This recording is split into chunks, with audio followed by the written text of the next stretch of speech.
For today's video mga lods, no, nainin ako nga, sa may mong reaction at tungko, ano, pagkaga mag-reaction sa 299. Wa ko'y reaction at lods. Kay nga no, di ko makialam sa mindset, sa capacity, o sa emosyon nilang duha. Wa ta kabalo og unsay bot pasabot ni lalaki, unsay boy pasabot ni girl.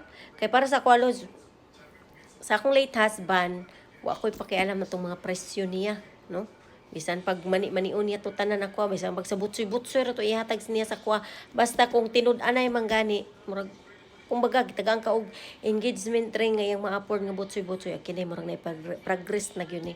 Nga pakaslan ra gyud ko ani. Oh, makabot kog Canada makaahon ra gyud ko sa kahirapan. Ana ra ba? Maura to siya akong mga mindset tong mga panahon na. Wa akong nag-interest og milyon-milyon mo akong kaon kay kanang uban mo patol man kay basta kay milyon ang katapat ani. Ako wala ko to. Ang ako abot ko Canada, ma-PR ko, ma-citizen ko o di ako na bahala. Di to pang kuan ba. Wa to ingon og benefitay o ana ra na siya. Pero karon nga panahon nga okay na pud akong paningabuhi. Citizen pug ko. Gikinahanglan pa ba na ko ang laki? Dili.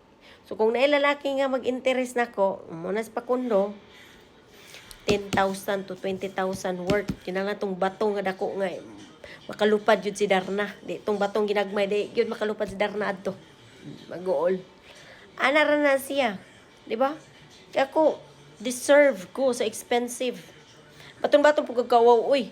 299 lang yatag ni muna ako, mahal pa po din ako ng sing-sing. Minatay ako na lang magpalit. Ay na lang kung kaya na lang kay pagkabalakas ako o pagkasal.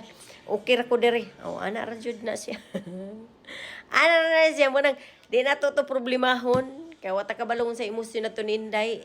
Kumbaga expectation versus reality, scam day ni. Abi na ko pakaslan ko niya.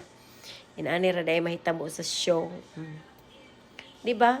Kumbaga basin og kuan lang to kang sa lalaki ba nga at least ugma na ra ko ipaluap ana ka ugma pa na ko dawat ang kwarta pero atat ko karong adlaw ana ba 360 tong tanawon mga lods kay wata kabalo adto nya mang bash rata natay sariling mundo nga dili ta mag-care about sa mga na ego ang kanami nana ba wat kabalo kung sa emosyon tong babae niya na-bash nato dahil daghang kay tagi-kuan nya dili gyapon convincing atong mga explanation diri nga dapat higugma ang importante na higugma sa imo yung sa manang gugma o sa gutmon ta di man na makatabang